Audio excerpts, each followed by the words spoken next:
Sanders and Thomas Sanders, if you are watching, and welcome back to another reaction video.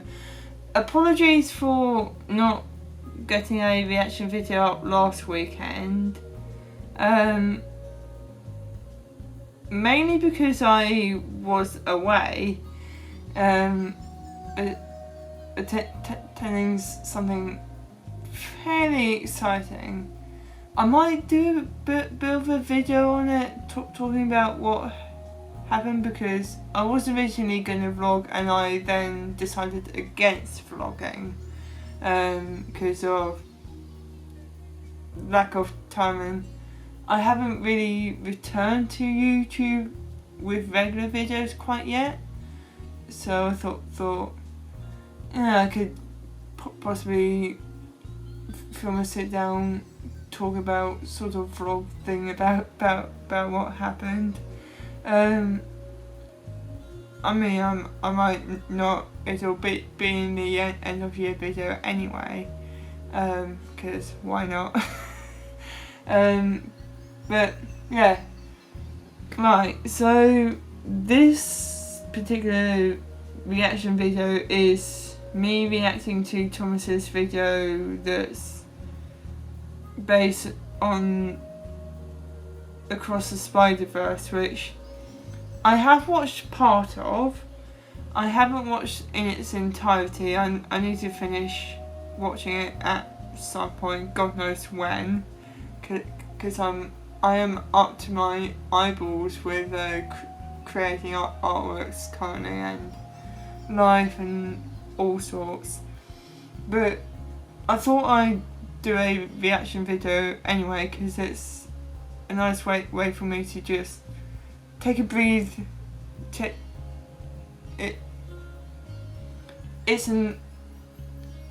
I thought I'd step away from doing the artwork for a short while to record a reaction video, because it's good to take breaks from doing things that might be stressing you out. And believe me, this particular artwork I'm currently partway through doing is stressing me out quite a bit, because for one thing, it's the first and only time that I've done an artwork in this particular style, and it's taking so much focus, and I haven't got a lot of desk room in front of my laptop.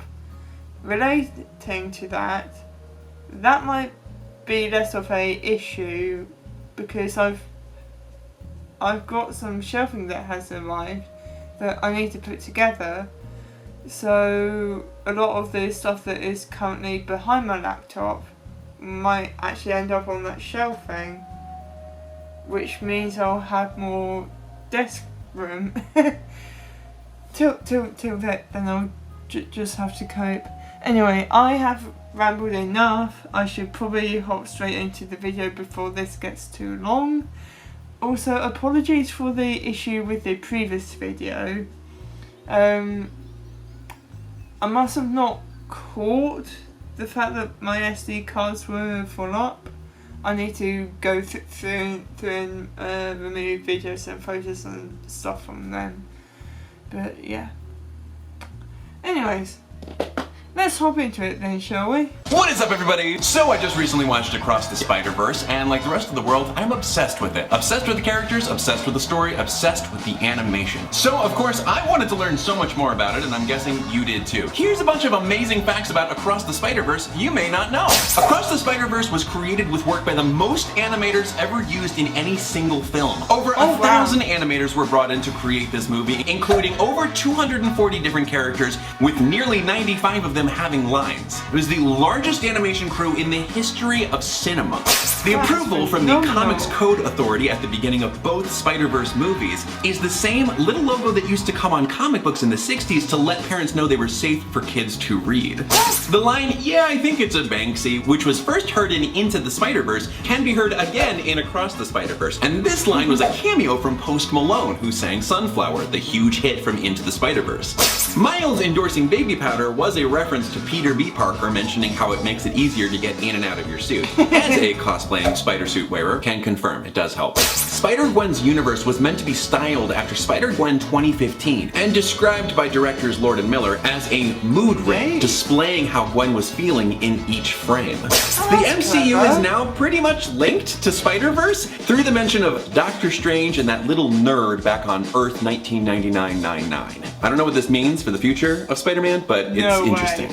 Like we expected, Across the Spider-Verse stars a ton of Spider-Men from all over the multiverse, including, but definitely not limited to, Mayday, or Spider-Girl, ooh the cuteness, Spider-Man Unlimited from the 1999 Fox Kids show, Peter Parked Car from a 2014 Spider-Verse world of sentient vehicles, Spider-Rex, created last year, Web-Slinger and Widow the Horse, who were both bitten by a spider doused with a mystical elixir, Insomniac Spider-Man, the star of the popular PlayStation Spider-Man games, Spider-Man 2211, the Spectacular Spider-Man, star of the 2008 animated series of the same name, whose original voice actor Josh Keaton returns to voice, the Meme King 1967 Spider-Man, Spider-Cat, whose main foe in the comics is a pigeon named Venom, Mary Jane Watson Parker and Anna May Parker, or Spinneret and Amp, the second Spider-Woman after Jessica Drew, Julia Carpenter, Cyborg Spider-Man, Spider-Cop, likely a nod to a gag started in the PlayStation Spider-Man games, Mangoverse Spider-Man, Werewolf Spider-Man, Spider-Monkey, member of the Ape Avengers, and Tsum Tsum Spider-Man. Is it Zoom Zoom?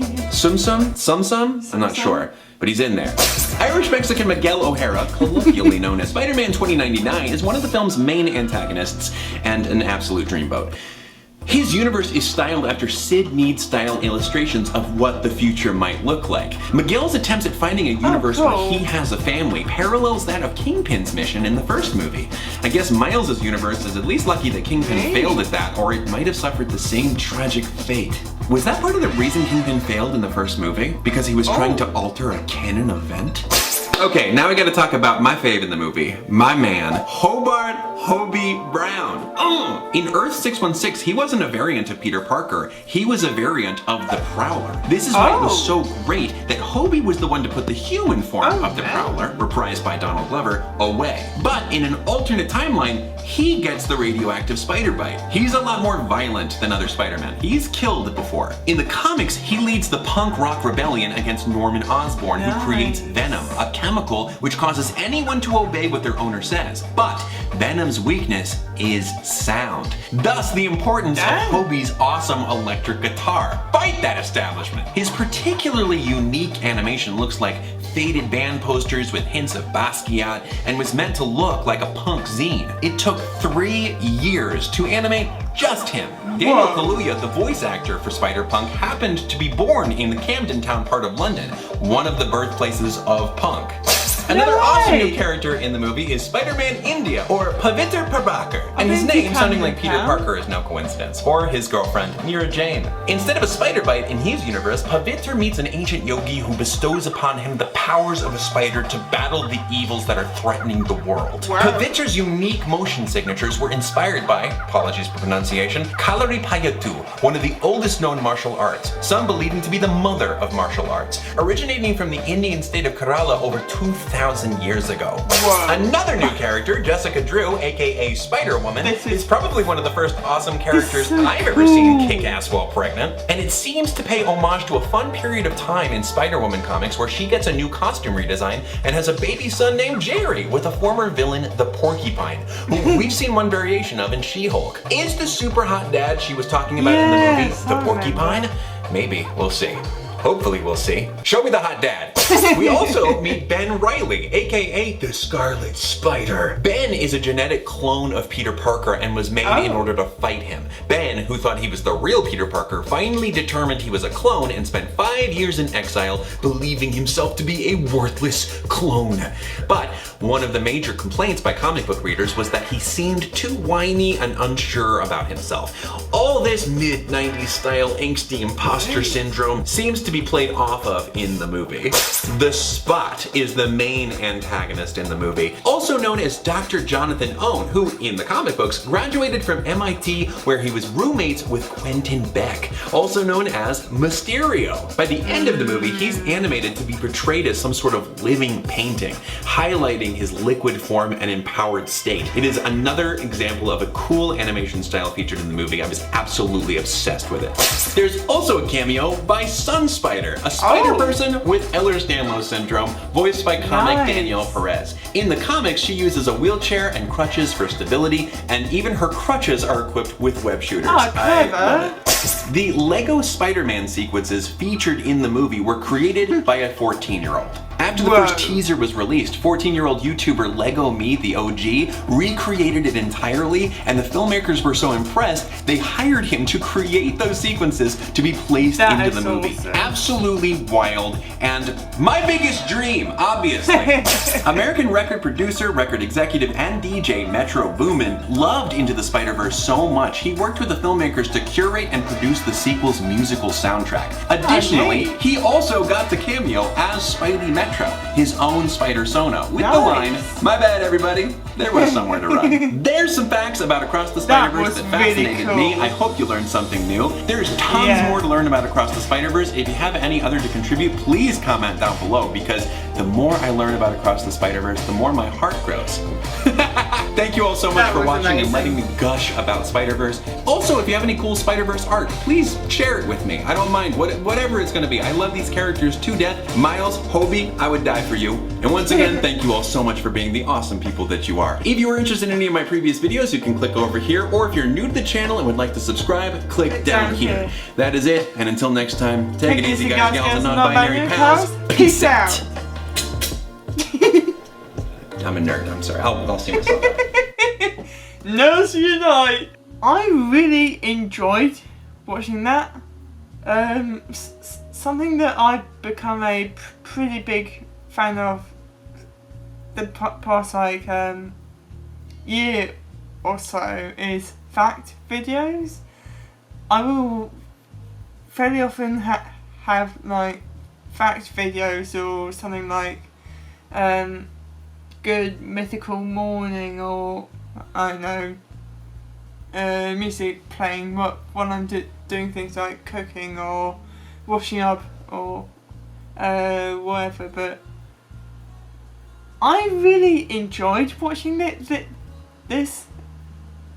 Like, it's rare that I watch a fact video compared to just having it on in the background for background noise.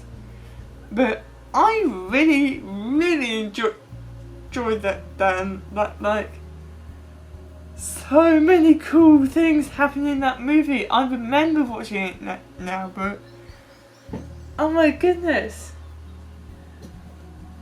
that many animators in one movie, and just one character took 3 years to animate.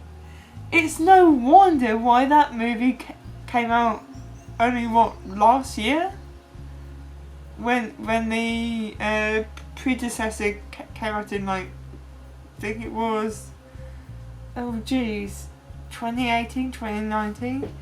It's no wonder that movie took such a long time to come out. That phenomenal amount of animation and stitching it all together and getting it to work and removing bits and adding in bits and voice acting, just all the layers of things. I adore thinking about how animations like that are layered. And Thomas, I love that video to bits. I adore facts. Just about as much as I adore things like Doctor Who and gaming and creating artwork. I'm just gonna keep going around his circles at this point. I adored that video. That's the best I can say. Oh. Yeah. Ah, I love that. Right. I'm probably gonna end the video there because the camera is already starting to run out of battery. I really need to look into getting a proper camera at some point. That's an end goal. I'll get there eventually when I can afford a proper camera. I will have a proper camera and I won't need 3 different SD cards. Yeah, I'm not rambling on, don't Okay, if you enjoyed watching the video, even though I barely talked throughout watching it, because it was awesome, then feel free to like it. If you have any ideas for other things I could potentially react to in the near future, because I might be able to get back into regular videos midway through the month approximately. We'll see. Yeah. Fingers crossed. Yeah, but if you have any ideas for things I could potentially react to or games you want to see me play in the future, let me know in the comments and I will put those in my massive list that I'm slowly working through. If you haven't already, please do consider subscribing because it is the best way you can support my little channel and to help us grow and develop, and turn on that little bell and hopefully when I next upload you'll be one of the first few to hear about it if you're lucky, and I shall catch you guys next time. Love you all loads. Take care. Bye.